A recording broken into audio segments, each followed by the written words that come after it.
Facebook and Twitter have penalized U.S. President Donald Trump and his campaign for posts in which he claimed children are almost immune to coronavirus. Facebook deleted the post, a clip from an interview he gave to Fox News, saying it contained harmful COVID misinformation. Twitter followed up by saying it had frozen a Trump campaign account until it removed a tweet of the same clip. U.S. public health advice makes clear children have no immunity to COVID-19. What did Facebook and Twitter say? A Facebook spokesperson said on Wednesday evening. This video includes false claims that a group of people is immune from COVID-19, which is a violation of our policies around harmful COVID misinformation. It was the first time the social giant had taken action to remove content posted by the president based on its coronavirus misinformation policy. But not the first time it has penalized Mr. Trump over content on his page. Later on Wednesday, Twitter said it had frozen the @Team Trump account because it posted the same interview excerpt, which President Trump's account shared. A Twitter spokesman said the @Team Trump tweet is in violation of the Twitter rules on COVID-19 misinformation. The account owner will be required to remove the tweet before they can tweet again. It later appeared to have been deleted. Twitter last month temporarily suspended Mr. Trump's son, Donald Jr., for sharing a clip it said promoted misinformation about coronavirus and hydroxychloroquine. But in March, Twitter said a tweet by entrepreneur Elon Musk suggesting children are essentially immune to coronavirus did not break its rules. What did Trump say in his TV interview? Speaking by telephone to morning show Fox and Friends on Wednesday, Mr. Trump argued it was time for all schools nationwide to reopen. He said, "If you look at children, children are almost, and I would almost say definitely, almost immune from this disease. So few, they've got stronger, hard to believe, I don't know how you feel about it, but they've got much stronger immune systems than we do somehow for this. And they don't have a problem. They just don't have a problem." He also said of coronavirus, "This thing's going away. It will go away like things go away. How dangerous is coronavirus for children?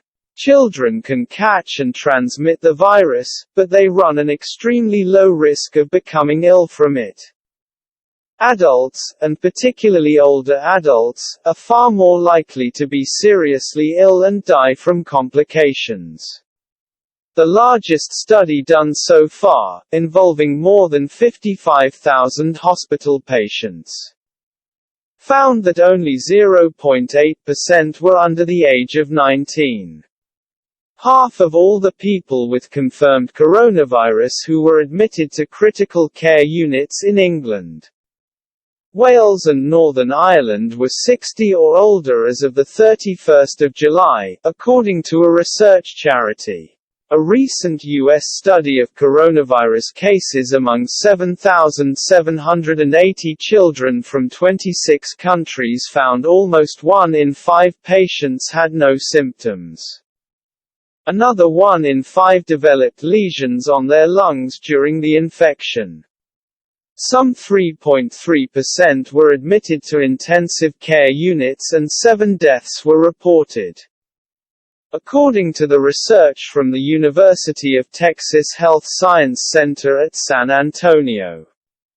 A study from the London School of Hygiene and Tropical Medicine found that people under 20 were about half as susceptible to coronavirus infection as those over 20. There have been some extremely rare cases of children developing an inflammatory syndrome similar to Kawasaki disease, and scientists are exploring a possible delayed immune response to coronavirus. Why did Facebook last take down a Trump post?